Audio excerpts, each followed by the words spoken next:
With us right now, Zehra Mahoon. Zehra, your website is zmahoon.com. So that's ZMAHOON.com. Zehra, thank you so much for joining us. I'm excited to be here. And so, Zehra, from high level, go ahead and explain how you help folks and what you do. Oh my goodness. How much time do you have? We got 20 minutes. All right. That's exactly how much time we have. All right. So basically, I help people get rid of worry and anxiety because I find that those are the two major roadblocks to anything that we want to accomplish in life.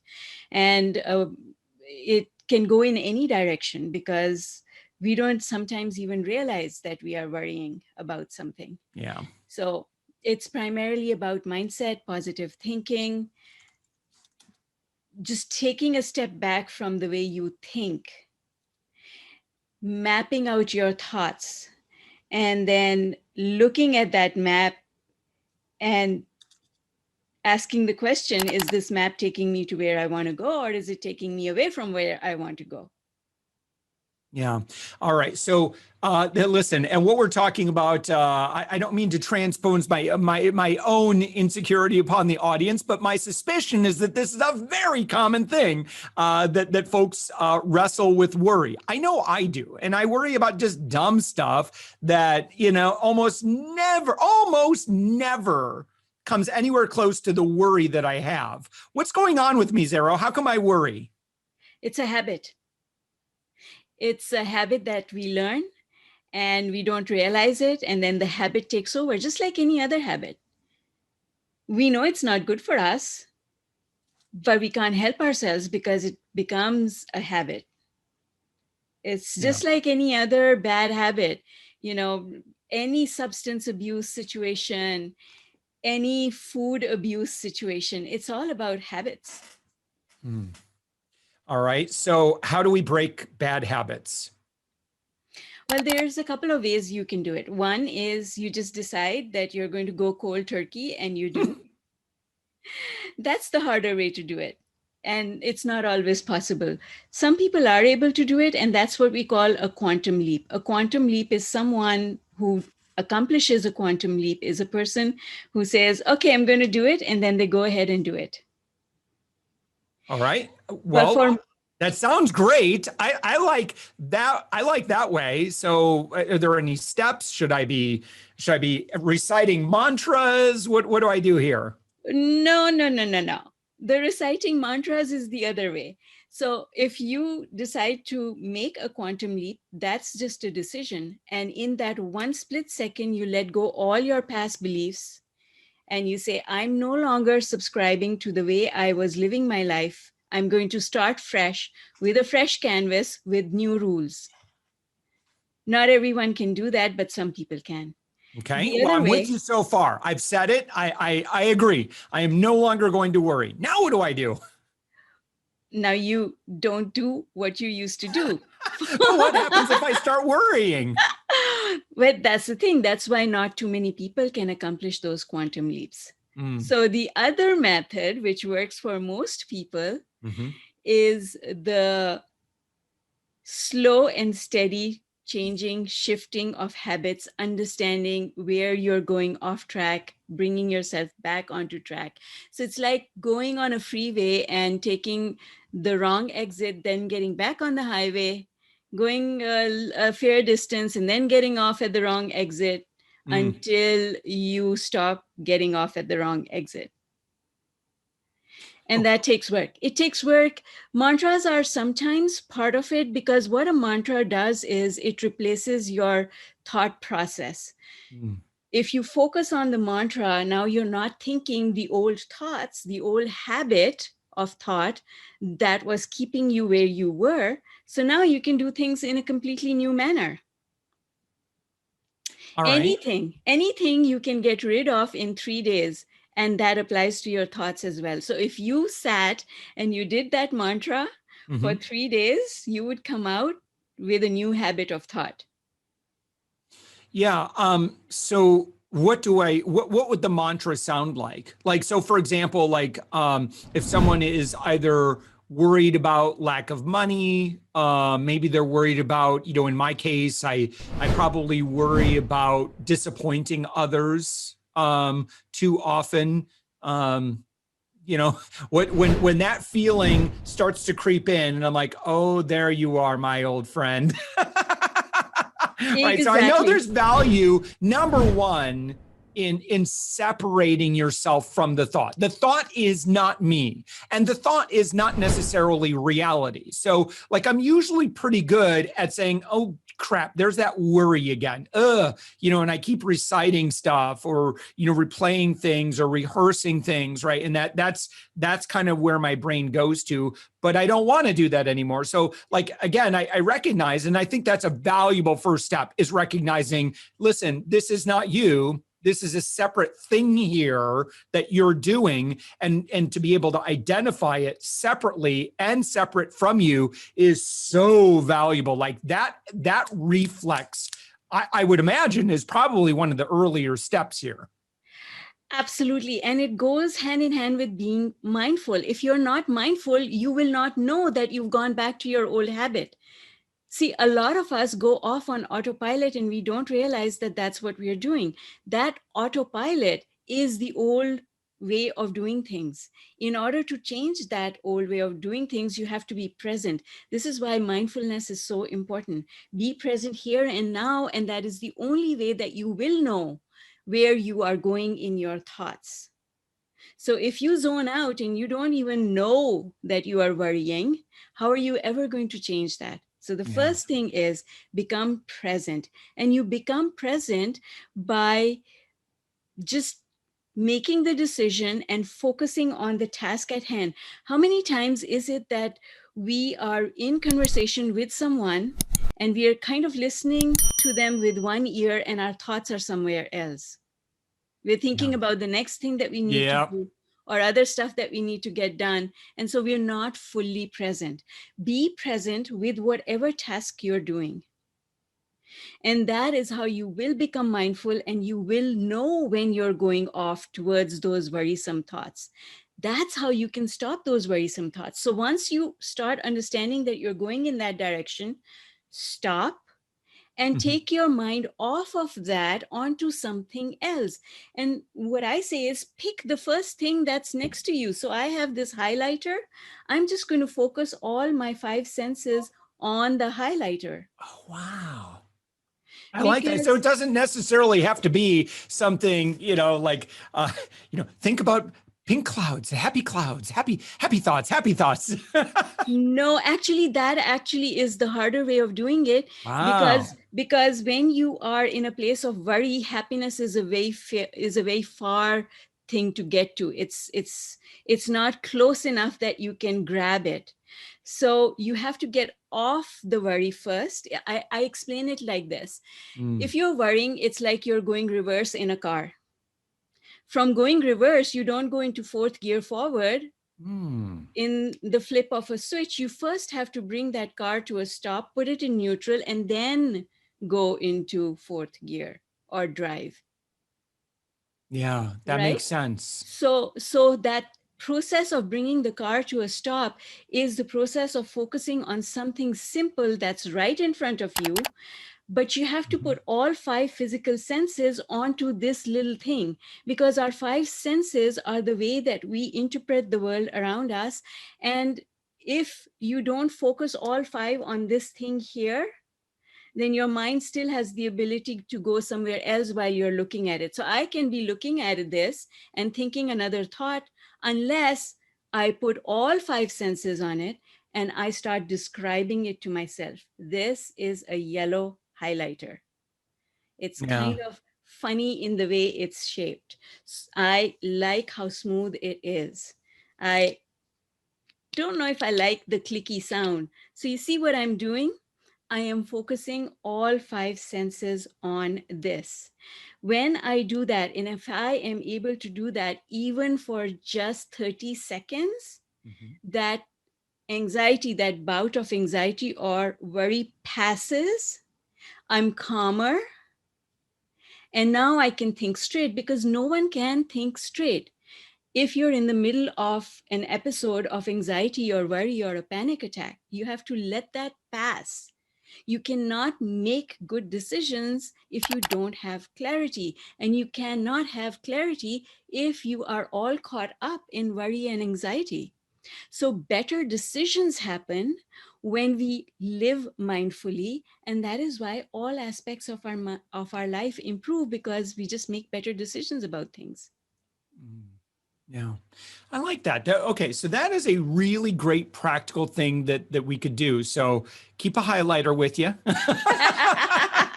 and when you feel worry creep in, again, so now that we've interrupted that, that's great. Do we just keep on interrupting then? For as long as it takes for that bout of anxiety to pass. So you will feel it. Some people have that knot in their tummies. Some people have a knot in their chest or their throat. When you feel that subside, breathe. And now you can go towards the mantra, or you can go towards the visualization, or you can go towards anything that you've decided beforehand, you've practiced, that you can bring in and help yourself feel even better. So I call it having a fire drill for your mind. Just like we have a fire drill, we know how to exit a building in a situation. In the same manner, when we have a fire in our heads, we have to have a drill that we are comfortable with. We don't have to think about what to grasp at. It's right there and we can go there. So that's the benefit of having a practiced visualization or a practiced mantra or a practiced ritual that you can go to right away, and that helps you to feel even better. It's all about feeling better, because when you start feeling in control, now you have clarity. So the whole idea is to get to that point where you can see clearly. Yeah. And I guess it really doesn't matter what it is that you're worrying about. You could be worrying about your health, your money, your finances, what people think about you. Yeah, Just the first absolutely. step, Anything. interrupt, get present, which is what we're doing. That's right. Now, Zehra, I want to attract all the good stuff.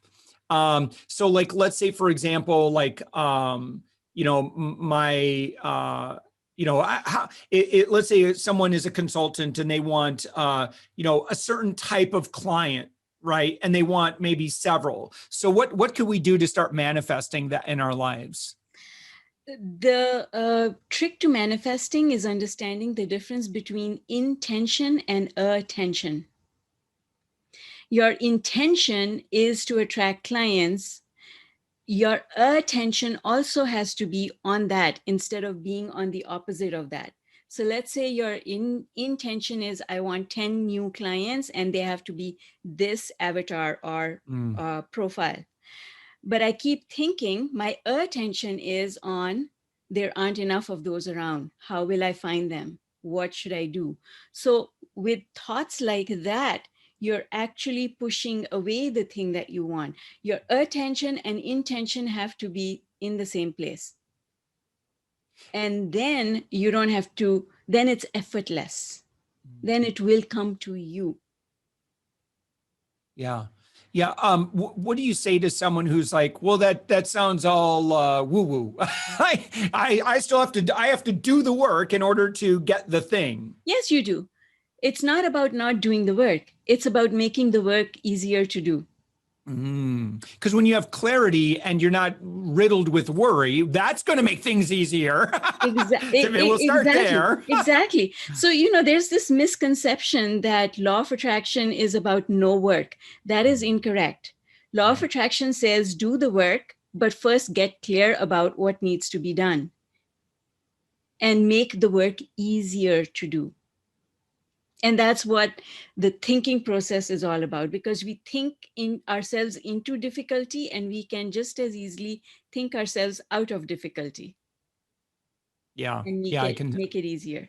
Yeah, I can see that. Okay, cool. So I would love an assignment. And so if my goal is like life, like things are going pretty well. But I think, where I want to get to is like, I want to figure out, how I can maybe make my schedule a little easier. Because right now I do have a pretty amazing, pretty amazingly full schedule. And I am so grateful for that historically. But if, I think I'd like to make the company a little less reliant upon my efforts. So maybe walk me through what I might do to help create that. So as I listen to you, there are a lot of things going on. And I'll just pick one and work on that one. Yeah. So when you say, I would like the company to be less reliant on me. Now, see where you're pointed. Your intention is to have more time, but your attention is on the fact that you don't have. What I don't want. Yes, right. So I need to focus on what I do want, right? And I want to, I want to have more time for hobbies. I want to have more time for self-care. Exercise, the things that I know that are good for me physically, emotionally, spiritually. That's Fantastic. what I want, more of that. And, maybe just a little bit more, maybe some more breaks during the day or relaxation, that sort of thing. So the thing that you're doing to yourself, it's all about beliefs. What is a belief? A belief is the thought on which your attention is, even though your intention or your desire is something else. What you're doing to yourself, Josh, is you're saying, I don't have enough time. And because your attention is on not having enough time, therefore, you do not have enough time. But the reality is that you can have it all, and you can create time for the things that are important to you without having to give something up. You can find ways to fit it all together if you think that there's a way. But if you keep telling yourself, there's no way I can do all of this and still have time to pursue a hobby or to spend more time with my family or to do other things, then you will not be able to find time because your attention and your intention are in two different places. Yeah. Okay. Well, no, I know I can. I think, yeah, and I have a plan. So I guess I should probably, like, if I'm thinking about my emotion, I should be excited, and I should be excited about the plan because it's well underway, right? And if I look at the calendar, it's like, look, I've already created. So it's like I feel like I've got the gratitude, right? And so and sometimes things are just going to take a while. So let's say someone's saying, I want to get out of debt, right? And it's like, yeah, that's, may not necessarily going to happen today, but you've got an 18-month plan here and this looks solid. So get excited about, the fact, it's like, celebrating the win or imagining what it's going to be like when you are at the end of that 18 months, right? And start living that now. You may as well live that now because it's kind of an inevitability here. See, the problem is that people go zigzag instead of going straight. So if you were going straight, you would get to wherever you were going faster.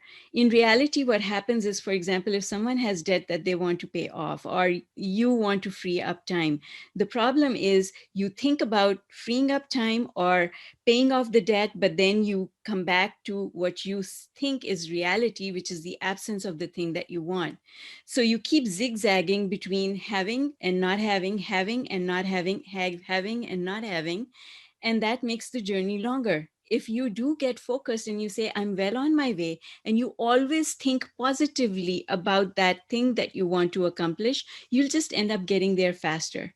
People zigzag, and when you zigzag, what happens is you pull your energy apart because you're focusing on one thing, the absence, and then you're focusing on the presence of what you want. And that literally splits your energy.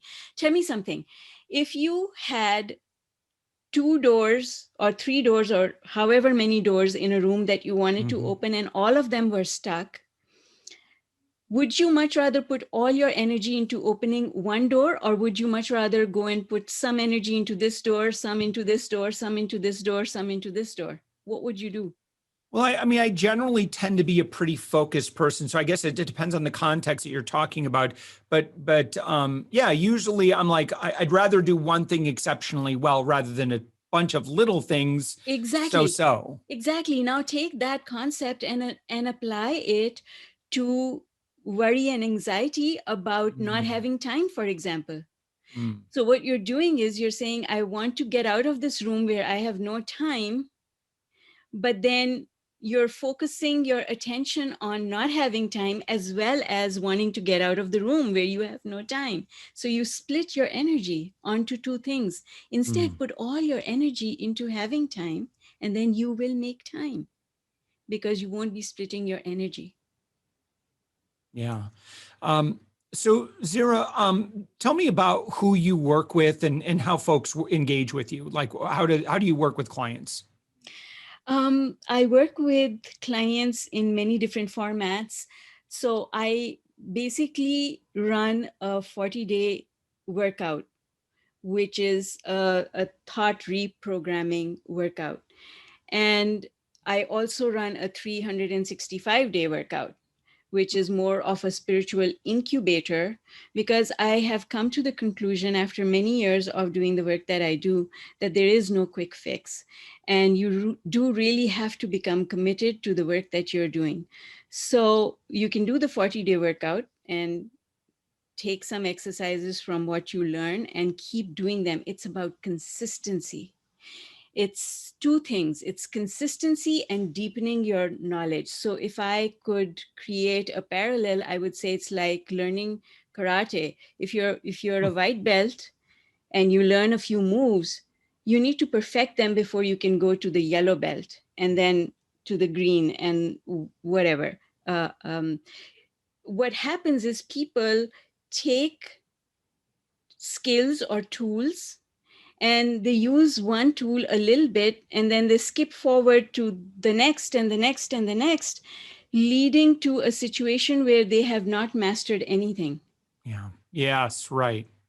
And so what I do is in my programs, I move people in a structured manner, making sure that they acquire the skills that they're supposed to acquire before they go crazy using all the tools, and then they're overwhelmed and they think that nothing's working because they're trying to do it all without actually creating mastery in what they're learning.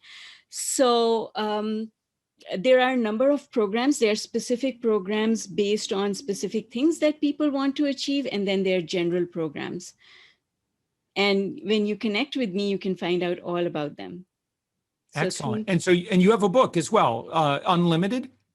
I have several books. I've written 12 books. Woo! Unlimited is the 40-day workout. Yes. And then there's Manifesting Mistakes. There's a workbook for bringing in the new year. There is an illustrated guide to the law of attraction, which I think is a really good textbook for anyone who is a visual learner and wants to learn about law of attraction, because that book is all about a diagrammatic representation of the law of attraction.